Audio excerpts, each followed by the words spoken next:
ஒரு பசுமையான காடின் அருகே ஒரு பெரிய எறும்பு கூட்டம் வாழ்ந்தது. அந்த கூட்டத்தில் சிறிய எறும்பு ஒன்று இருந்தது. அதன் பெயர் சின்னு. மற்ற எறும்புகளை விட சின்னு மிகவும் சிறியது. ஆனால் அது மிகவும் உழைப்பாளியும் தைரியமானதும். ஒவ்வொரு நாளும் எல்லா எறும்புகளும் சேர்ந்து உணவு தேடச் செல்வார்கள். அவர்கள் தரையில் கிடக்கும் சிறிய தானியங்கள், இலை துண்டுகள் மற்றும் இனிப்பு பொருட்களை சேகரித்து தங்கள் குடையில் கொண்டு வந்து சேமிப்பார்கள். சின்னவும் மற்ற எறும்புகளுடன் சேர்ந்து கடினமாக உழைத்தது. ஒரு நாள் எறும்புகள் எல்லாம் உணவு தேடி சென்றபோது ஒரு பெரிய ரொட்டி துண்டு கிடைத்தது. அது மிகவும் பெரியதாக இருந்தது. எல்லா எறும்புகளும் அதை தங்கள் குடைக்கு கொண்டு செல்ல முயன்றனர். ஆனால் அது மிகவும் கனமாக இருந்ததால் அவர்கள் நகர்த்த முடியவில்லை. சில எறும்புகள் சொன்னது, "இது மிகவும் பெரியது, நாம் இதை எடுத்துச் செல்ல முடியாது." மற்ற சில எறும்புகள் சோர்ந்து போய்விட்டனர். அவர்கள் அந்த ரொட்டியை அங்கேயே விட்டுவிட்டு செல்ல நினைத்தனர். அப்போது சின்ன முன்னே வந்தது. "நாம் எல்லோரும் சேர்ந்து முயற்சி செய்தால் இது சாத்தியம்" என்று அது சொன்னது. மற்ற எறும்புகள் சிரித்தனர்.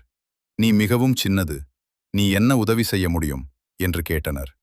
ஆனால் சின்ன மனமுடையவில்லை. அது ரொட்டி துண்டின் ஒரு மூலையை பிடித்து இழுக்கத் தொடங்கியது. மெதுவாக அது நகர ஆரம்பித்தது. அதை பார்த்த மற்ற எறும்புகள் ஆச்சரியப்பட்டனர்.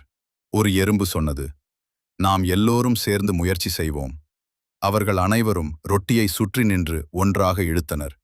மெதுவாக அந்த பெரிய ரொட்டி நகர ஆரம்பித்தது. நேரம் கடந்து அவர்கள் மிகவும் களைத்தனர். ஆனால் யாரும் விடவில்லை. சின்னு தொடர்ந்து ஊக்கம் கொடுத்தது. "நாம் முடிப்போம், இன்னும் கொஞ்சம் முயற்சி செய்யுங்கள்" என்றது.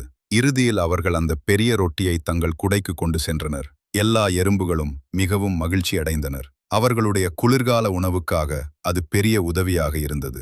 அந்த நாள் முதல் எறும்புகள் சின்னுவை மதிக்க ஆரம்பித்தனர். அவர்கள் புரிந்து கொண்டனர், அளவு பெரியதாக இருக்க வேண்டிய அவசியமில்லை.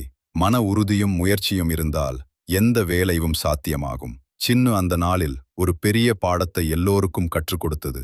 ஒற்றுமை இருந்தால் எந்த சிரமத்தையும் சமாளிக்கலாம். அதன் பிறகு எறும்புகள் எல்லாம் ஒன்றிணைந்து வேலை செய்தனர். அவர்கள் மகிழ்ச்சியாக வாழ்ந்தனர். சின்னு எப்போதும் அவர்களுக்கு ஊக்கமளித்தது. சிறியவராக இருந்தாலும் தைரியம் மற்றும் முயற்சி இருந்தால் பெரிய செயல்களை செய்ய முடியும். மேலும் ஒற்றுமை இருந்தால் வெற்றி நிச்சயம்.